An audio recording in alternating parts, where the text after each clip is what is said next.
قبر میں جانے کے بعد کیا ہوتا ہے؟ انسان سب سے پہلے تو انسان کی دو حالتیں ہیں، ایک حالت اچھی اور دوسری حالت بری، یعنی ایک نیک سچا اور ایماندار شخص جب وہ فوت ہوتا ہے تو ایک الگ فرشتے آتے ہیں جس کے بارے میں ہم ابھی آپ کو بتائیں گے، اور جب ایک برا یا بدعمال شخص یا بدکار شخص، گناہوں میں ڈوبا ہوا شخص انتقال کرتا ہے تو اس کے پاس کس طرح کے فرشتے آتے ہیں۔ سب سے پہلے بات کرتے ہیں جنتی شخص کے، اچھے اعمال والے شخص کے، نیک شخص کے۔ جب نیک شخص انتقال کرتا ہے تو فرشتے، خوبصورت فرشتے، نورانی چہروں والے فرشتے جن کے چہرے سورج کی طرح چمک رہے ہوتے ہیں، وہ اس طرح حد نظر تک، جو مرنے والا ہوتا ہے اس کو حد نظر تک نظر آتے ہیں اور ایک لائن میں کھڑے ہو جاتے ہیں۔ اس کے بعد مالک الموت اس کے سرانے آ کر بیٹھ جاتے ہیں اور کہتے ہیں کہ میں کیا تمہاری روح کو قبض کروں۔ اس کے بعد نیک شخص کی روح انتہائی آسانی سے اور ایک انتہائی آرام سے جسم سے نکال لی جاتی ہے، جس میں نہ سختی ہوتی ہے اور نہ روح گھبراتی ہے، ڈرتی ہے، ہچکچاتی ہے۔ اس کے بعد روح کو ایک خوشبودار کفن کے اندر لپیٹ لیا جاتا ہے اور اس کے اوپر مشک کی خوشبو، جو مثال دی جاتی ہے سب سے خوبصورت خوشبو ہے، اس طرح مشک کی خوشبو اس جنازے کو، اس کفن کو لپیٹ دی جاتی ہے، اور پھر سارا رستہ اس کے اوپر درود اور سلام اس روح کے اوپر پھیرا جاتا ہے، اور اس روح کو پہلے ہی آسمان پر لے جایا جاتا ہے۔ پہلے آسمان پر جانے کے بعد اللہ تعالیٰ سے یہ اجازت لی جاتی ہے کہ پہلے آسمان کے دروازے کھول دیے جائیں، یہ روح آئی ہے۔ اس کے بعد اگر وہ شخص نیک ہے، جنتی ہے، تو اس کے پہلے آسمان کے دروازے کھول دیے جاتے ہیں۔ اس کے بعد جو فرشتے ہیں وہ اس کو سلام پیش کرتے ہیں اور اس کی روح کو دوسرے آسمان تک لے جاتے ہیں، یعنی چھوڑ کر آتے ہیں، سی آف کرتے ہیں۔ جیسے ہمارا مہمان آتا ہے، مہمان خصوصی، ہم اس کو گیٹ تک چھوڑنے جاتے ہیں، اس طرح اچھی اور خوبصورت اور جنتی روح کو فرشتے دوسرے آسمان تک چھوڑ کر آتے ہیں اور سلام بھی ساتھ کرتے ہیں، اور اس کا نام بڑے ہی خوبصورت الفاظ میں بتایا جاتا ہے۔ اس کے بعد دوسرے آسمان کے فرشتے اس روح کو تیسرے آسمان تک لے جاتے ہیں، تیسرے آسمان کے فرشتے چوتھے آسمان تک، یہاں تک کہ ساتواں آسمان آ جاتا ہے۔ ساتواں آسمان پہ اللہ تعالیٰ اس کا نام الین میں لکھ دیتا ہے۔ الین وہ لوگ ہیں جو جنتی لوگ ہیں، اس میں لکھا جاتا ہے۔ اس کے بعد وہ روح اپنا نظارہ، ٹھنڈا نظارہ کر کے خوش ہو کے اپنی قبر میں واپس آ جاتی ہے، اور کہا جاتا ہے کہ اس کو کچھ دیر کے لیے اس قبر کے اندر واپس چلی جا، یعنی قیامت تک اب اس قبر میں واپس چلی جا۔ لیکن اس روح کو یہ بتا دیا جاتا ہے کہ تو جنتی ہے، یہ خبردار کر دیا جاتا ہے کیونکہ جنتی ہے اور تیرے سے اللہ خوش ہے۔ قبر میں روح کے واپس آنے کے بعد اس کو میت کے اندر واپس لٹایا جاتا ہے، قبر کشادہ ہو جاتی ہے، جنتی شخص کی قبر کشادہ ہو جاتی ہے۔ قبر میں آنے کے بعد اس شخص سے 3 سوال پوچھے جاتے ہیں جو فرشتے آ کر اس سے سوال کرتے ہیں۔ سب سے پہلا سوال کیا جاتا ہے وہ ہے کہ تیرا رب کون ہے؟ جنتی شخص جو کہ ہر وقت ہمتاً قرآن مجید کی تلاوت کرتا ہے، تسبیحات پڑھتا ہے، نماز پڑھتا ہے، اس کے منہ پر ہر وقت یہ اللہ کا ذکر طاری رہتا ہے، اس کی زبان اللہ کے ذکر سے طاری رہتی ہے، تو وہ شخص کہتا ہے کہ میرا رب اللہ ہے۔ یہ وہی شخص جواب دے سکتا ہے جو دنیا کے اندر اللہ تعالیٰ کو اپنی زبان کے اندر، اللہ کے کلام کو اپنی زبان کے اندر طاری رکھتا ہے۔ اس کے بعد دوسرا سوال فرشتے اس سے پوچھتے ہیں کہ تیرا دین کون ہے؟ تو وہ کہتا ہے میرا دین اسلام ہے۔ یہ ٹھیک جواب وہ تبھی دے سکتا ہے جب وہ نماز، روزے، کلمہ، عبادت اور سب اللہ کے اسلامی اصولوں کے مطابق زندگی گزارتا ہے، تو اس کے لیے یہ جواب دینے بالکل آسان ہو جاتے ہیں۔ تیسرا سوال جو فرشتے اس سے قبر میں پوچھتے ہیں وہ یہ ہے کہ تیرا رسول کون ہے؟ تو وہ کہتا ہے کہ حضرت محمد صلی اللہ علیہ وآلہ وسلم میرے رسول ہیں۔ یہ بھی ٹھیک جواب تبھی ہم دے سکتے ہیں۔ یہ اس طرح کی بات ہے جیسے ہم ایگزام میں بیٹھے ہیں، اگر ہم گھر سے پیپر کی تیاری کر آتے ہیں تو ہم سوالوں کے بالکل ٹھیک جواب لکھ دیتے ہیں، لیکن اگر ہماری ایگزام کی تیاری ہی نہیں ہوتی تو ہم نیل پہ سوچ میں بیٹھ جاتے ہیں کہ اس سوال کا جواب کیا ہوگا، یا دوسروں سے پوچھتے ہیں۔ لیکن اللہ تعالیٰ کی قبر ایک ایسی ایگزامینیشن گاہ ہے جہاں انسان اکیلا ہے، وہاں ساتھی نہیں ہے دوسرا جو سوالوں کا جواب بتا سکے۔ اللہ تعالیٰ نے ایک ایسی ایگزامینیشن یا ایک ایسے امتحان رکھا ہے قبر کے اندر جو اللہ تعالیٰ کے اصولوں پر قائم رہے گا، جو اللہ تعالیٰ کی زندگی اللہ تعالیٰ کے اصولوں پر قائم رہا، نماز پڑھے گا، قرآن پڑھے گا، سچا رہے گا، ایماندار رہے گا، وہی قبر میں یہ ٹھیک جواب اس کی روح دے پائے گی۔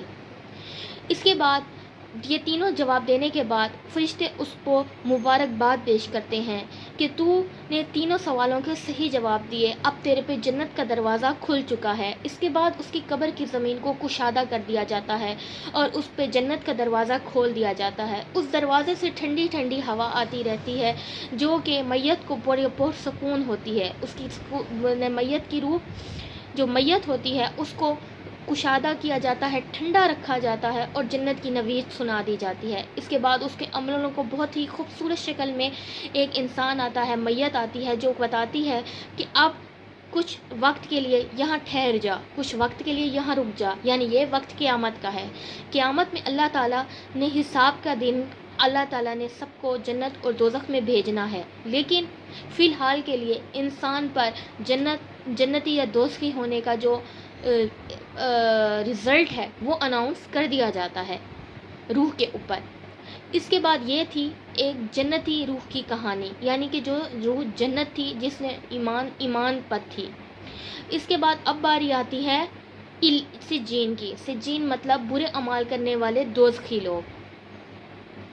جب ایک دوزخی انسان جو اللہ تعالیٰ سے پناہ ہے کہ اللہ تعالیٰ ہم سب کو معاف فرمائے، اللہ تعالیٰ اپنا عذاب ہم سب پر ہٹائے، عذاب سے بچائے، اللہ تعالیٰ ہم پر کرم کرے، ہم پر رحمت کرے، آمین۔ لیکن جب ایک دوزخی شخص انتقال کرتا ہے تو اسی طرح ایک بری صورت کے فرشتے جو ایک خوفناک سیاہ چہرے کے فرشتے ہوتے ہیں وہ آتے ہیں اور وہ خوفناک شکل کے ہوتے ہیں۔ وہ فرشتے آتے ہیں اور مالک الموت اس کی روح لینے آتے ہیں اور اس کو جھنجھوڑ کر کہتے ہیں، اے خبیث روح، تو نے اللہ تعالیٰ کا ناراضگی مول لی، اللہ تعالیٰ کا عذاب مول لیا، میں تجھے لینے آیا ہوں۔ اس طرح اس کی روح یہ سن کر بے قرار ہو جاتی ہے اور جسم میں کانپتی ہے، بے قرار ہو جاتی ہے اور ڈر جاتی ہے۔ اس طرح اس کی جو روح ہوتی ہے وہ جسم سے بہت سختی کے ساتھ، بہت زور کے ساتھ نکالی جاتی ہے۔ اس کے بعد اس کی جو کفن ہوتا ہے وہ کفن کی بجائے ایک ٹاٹ کے کپڑے میں اس روح کو لپیٹا جاتا ہے اور اس پر بدبو جس سے جانوروں کی بدبو، جیسے مرے ہوئے جانور کی بدبو آتی ہے، اس طرح کی اس کفن سے بدبو آ رہی ہوتی ہے۔ اس کفن میں اس روح کو لپیٹا جاتا ہے اور پھر آسمان تک لے جایا جاتا ہے۔ جب آسمان پر لے جایا جاتا ہے تو کہا جاتا ہے کہ اے اللہ، تیری روح آئی ہے، تیرا بندہ آیا ہے، اس کے لیے آسمان کے دروازے کھول دے۔ چونکہ وہ روح جہنمی اور دوزخی ہوتی ہے تو اس کے لیے آسمان کے دروازے نہیں کھلتے اور اس روح کو زمین پر واپس پھینک دیا جاتا ہے۔ اس کے بعد قبر کے اندر وہ میت کے اندر روح واپس آ جاتی ہے۔ اس روح کو ابھی تک 50% تو اندازہ ہو چکا ہوتا ہے کہ وہ دوزخی ہے، سجین میں ہے، اس نے اللہ تعالیٰ کی ناراضگی اور بد عمل کیے ہیں۔ اس کے بعد میت میں جانے کے بعد فرشتے ویسے ہی اسے سوال کرنے قبر میں آتے ہیں اور پوچھتے ہیں کہ بتا تیرا رب کون ہے؟ تو وہ ڈر جاتا ہے، پریشان ہو جاتا ہے، کیونکہ اس کی تو امتحان کی کوئی تیاری ہی نہیں تھی۔ جب تیاری ہی نہیں ہے تو وہ سوال کا جواب کیسے دے؟ تو وہ ڈر کر کہتا ہے کہ مجھے نہیں معلوم میرا رب کون ہے، میں نہیں جانتا، مجھے نہیں معلوم۔ اس کے بعد فرشتے اسے دوسرا سوال کرتے ہیں کہ تیرا دین کیا ہے؟ وہ تو اس نے نماز، قرآن یا کبھی بری اچھی عادتیں، ایمانداری کی نہیں ہوتی، بدنیت، بے نمازی، بے روزگار ہوتا ہے، اس کو کیا پتا کہ اس کا دین کیا ہے؟ تو وہ پریشانی سے اور لا علمی سے اس کی روح جواب دیتی ہے کہ میں نہیں جانتی کہ میرا دین کون ہے۔ اس کے بعد تیسرا سوال فرشتے اس سے کرتے ہیں کہ تیرا رسول کون ہے؟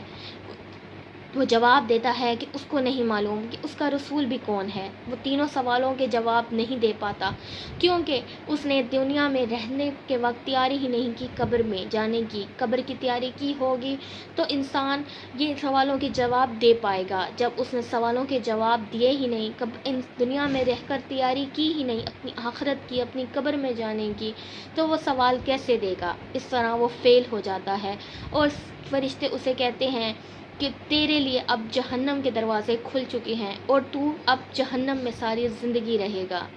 اس کے بعد اس کی قبر کی چار دیواری کو اتنا تنگ اور سخت کر دیا جاتا ہے کہ اس کی پسلیاں تک اکڑ جاتی ہیں اور ٹوٹنے پر آ جاتی ہیں۔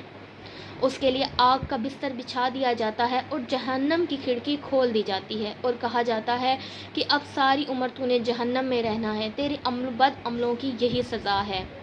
تو نے اللہ تعالیٰ کی ناراضگی مول کی، تو نے اللہ تعالیٰ کو عبادت کے لیے اللہ نے تجھے بھیجا تھا، لیکن تو بھول گیا، بھٹک گیا، راستے سے بھٹک گیا۔ تجھے نے یہ جانا ہی نہیں کہ تو یہاں کس لیے آیا تھا، دنیا میں آنے کا تیرا مقصد کیا تھا۔ اب اس روح پر جہنم کا دروازہ کھول دیا جاتا ہے، جہنم کی کھڑکی کھول دی جاتی ہے، لیکن اور اسے کہا جاتا ہے کہ یوم آخرت کچھ مدت کے لیے اس قبر میں رہ اور یوم آخرت تو جہنم میں جائے گا۔ اس کے بعد یہ روح پریشان ہو جاتی ہے اور اس کے جو اعمال ہیں وہ ایک بدصورت آدمی کی طرح اس پہ آ جاتے ہیں، اس کے پاس آ جاتے ہیں۔ یہ تھی قبر میں انتقال سے لے کر قبر میں جانے تک کی سٹوری۔ ہمیں اللہ تعالیٰ سے دعا کرنی چاہیے کہ اللہ تعالیٰ ہمیں معاف کرے اور ہمیں ضرورت سے زیادہ اپنے اوپر بوجھ طاری کرنے کی ضرورت نہیں ہے۔ ہمیں ضرورت ہے تو اللہ تعالیٰ کو راضی کرنے کی۔ ہم اپنے بد عملیوں کے سبب یہ نہ ہو پوری زندگی آگے جہنم کو فیس کریں۔ ہم اتنے بہادر نہیں ہیں، ہم اتنے طاقتور نہیں ہیں کہ جہنم کو فیس کر پائیں۔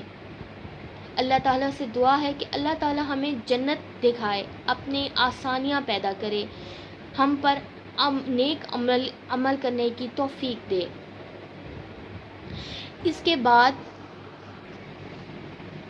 اس کے بعد قبر بات کرتی ہے۔ ایک جہنمی شخص کو قبر کہتی ہے کہ اے خبیث انسان، کیا تجھے اللہ کے بارے میں کسی نے آگاہ نہیں کیا تھا؟ کیا تیرے پاس کوئی آگاہی دینے والا نہیں بھیجا گیا تھا؟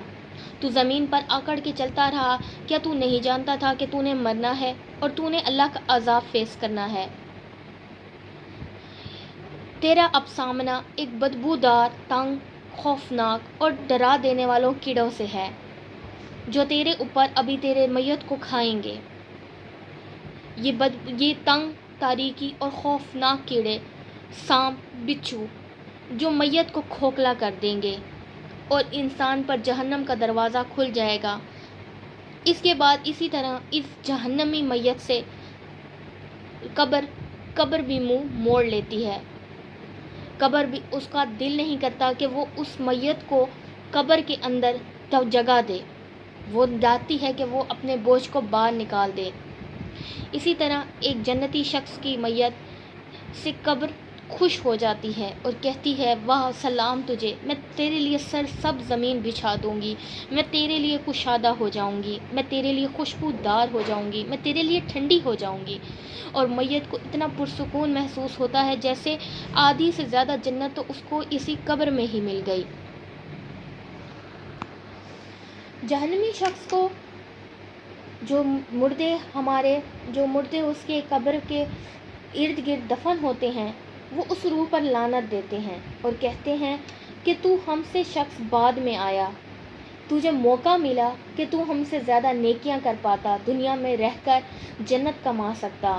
ہم کیا تیرے لیے یہ اشارہ نہیں تھے کہ موت حقیقی ہے، موت نے آنا ہے؟ پھر بھی تو غافل رہا۔ ہمارا انجام دیکھنے کے بعد، ہماری موت کو دیکھنے کے بعد پھر بھی تو غافل رہا اور برائیاں کرتا رہا۔ کیا تو نے نہیں دیکھا تھا کہ ہماری موت ہو گئی، ہم انتقال کر گئے، ہم دنیا کو چھوڑ گئے؟ کیا تو نے اسے کوئی نتیجہ نہ پکڑا؟ کیا تو نے اس سے کوئی مثال نہ دیکھی؟ تو ہمیں دیکھ کر ہی دنیا میں اپنی زندگی کو آخری، معمولی یا عارضی سمجھ پاتا۔ تیرے لیے یہ دنیا میں یہ موقع تھا کہ تو ہم سے زیادہ اب اعمال اچھے کرتا، اللہ تعالیٰ کو مناتا، گڑ گڑاتا اور معافی مانگتا۔ ہمارے لیے بھی یہ ایک کھلا دیکھتے ہیں ہم کہ کئی گلیوں میں، کئی مدرسوں میں، کئی کالونیوں میں یا کئی شہروں میں کوئی نہ کوئی جنازہ اٹھ رہا ہوتا ہے۔ یہ ہمارے لیے مثال ہے کہ ہم نے بھی اس دنیا کو چھوڑنا ہے اور موت آنی ہے۔ اس مردے کے لیے تو دنیا میں اچھے اعمال کرنے کا، قرآن پڑھنے کا، نماز پڑھنے کا موقع ختم ہو گیا، توبہ کے دروازے بند ہو گئے، لیکن ہمارے لیے ابھی بھی کھلے ہیں۔ اللہ تعالیٰ نے ابھی بھی ہمیں مہلت دی ہے کہ ہم اللہ کو منا سکیں۔ جب تک ہمارے اندر سانس ہے ہم اللہ تعالیٰ کو منا بھی سکتے ہیں اور اس کو اپنے لیے بخشوا بھی سکتے ہیں اور جنت کو لکھوا بھی سکتے ہیں۔ ہم کیوں یہ موقع کو ضائع کریں؟ ہم سے پہلے جو فوت ہو چکے ہیں وہ ان کے لیے یہ دروازے بند ہو چکے ہیں، معافی کے دروازے بند ہو گئے ہیں، اچھے عمل کرنے کے دروازے بند ہو گئے ہیں، لیکن ہمارے لیے یہ دروازے آج بھی کھلے ہیں۔ ہم آج بھی چاہیں تو اللہ کو منا سکتے ہیں، ہم آج بھی چاہیں تو اچھے اعمال کر کے اپنے لیے جنت لکھوا سکتے ہیں۔ پھر ہم غافل کیوں رہیں؟ ہمارے لیے یہ بونس ٹائم ہے۔ ہم دیکھ رہے ہیں کہ سامنے گھر میں جنازہ اٹھ رہا ہے، پھر بھی ہم غافل کیوں ہیں؟ کیا ہم نہیں جانتے کہ آج یہ عزرائیل اس کے گھر پہنچا ہے تو کل کو عزرائیل ہمارے گھر بھی آ سکتا ہے اور ہمیں بھی لے کر جا سکتا ہے؟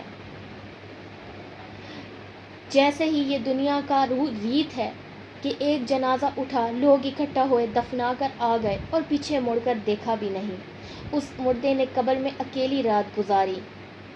کیا اب بھی ہم غافل رہیں گے اس بات سے کہ کل کو ہم نے بھی مرنا ہے، کل کو ہمیں بھی کچھ لوگ اٹھا کے قبر میں دفنا دیں گے اور پیچھے مڑ کر دیکھیں گے بھی نہیں؟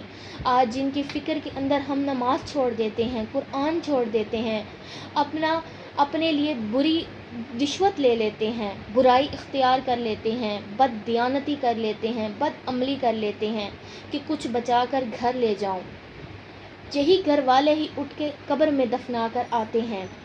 جنازہ قبر میں ڈالنے والے اپنے رشتہ دار ہی ہوتے ہیں، اپنے اولاد ہی ہوتی ہے، اکثر تو اپنے بیٹے ہی ہوتے ہیں۔ پھر ہم اللہ تعالیٰ کو ناراض کیوں کریں؟ کیا ہمارے پاس یہ موقع نہیں، کہ مہلت نہیں کہ ہم اپنے اللہ کو منائیں؟ پہلے ہم اپنے اللہ کو منا لیں، باقی کام بعد میں ہو جائیں گے۔ پہلے ہم اپنے لیے جنت لکھوا لیں، اللہ تعالیٰ سے معافی مانگ لیں، اللہ تعالیٰ سے کہہ دیں کہ وہ ہمیں عذاب سے بچا، ہمارے پاس مہلت ہے اللہ سے معافی مانگنے کی، پھر ہم اس کو ضائع کیوں کریں؟ موت پر حق ہے، اس نے آنا ہے، اور موت ضروری نہیں کہ صرف بڑھاپے میں ہی آئے، بہت سے لوگ جوانی میں مرتے ہیں اور بہت سے لوگ تو بچپن میں بھی مر جاتے ہیں۔ تو اس لیے یہ سوچنا کہ آج میں جوان ہوں، بڑھاپے میں دیکھ لوں گا، بڑھاپے میں نیکیاں کر لوں گا، تو یہ یاد رکھیں کہ موت کا کوئی بھروسہ نہیں۔ آج جوان کے سر پر ہے، کل بچے کے سر پر ہے، پرسوں ایک بوڑھے کے سر پر ہے، لیکن اللہ تعالیٰ میجر ایشو یہ ہے، موت جب آئے تب آئے، لیکن ہم نے جنت ہی لکھوانی ہے، ہم نے جنت ہی لکھوانی ہے، ہم نے اللہ تعالیٰ کی خوشنودی ہی حاصل کرنی ہے۔ جیت ہماری جنت میں ہے، جیت ہماری زیادہ عرصہ دنیا میں رہنے میں تو نہیں ہے، جیت ہماری اس میں ہے کہ ہم رہیں دنیا میں تو کیسے رہے ہیں، ہمارے عمل کیا تھے، کون سے فرشتے ہمیں لینے آتے ہیں، قبر میں ہمارے پاس جنت کا دروازہ کھلتا ہے یا دوزخ کا۔ اللہ تعالیٰ ہمیں اس مہلت دے کہ ہم اللہ کو منا سکیں، ہم اپنے لیے جنت کو لکھوا سکیں۔ ہمارے پاس جب تک سانس ہے تب تک مہلت ہے کہ ہم جتنے اچھے عمل کر سکتے ہیں کر لیں۔ ابھی ہمارے پاس مہلت کا ٹائم ہے، ہم اس کو ضائع نہ کریں۔ جن کی مہلت ختم ہو گئی ہے جا کر ان سے پوچھیں کہ وہ کتنے روتے ہیں، کتنے تڑپتے ہیں اور اللہ کو کہتے ہوں گے ایک چانس دے دے واپس دنیا میں جانے کا، ایک چانس دے دے، اب ہم اچھے عمل کریں گے۔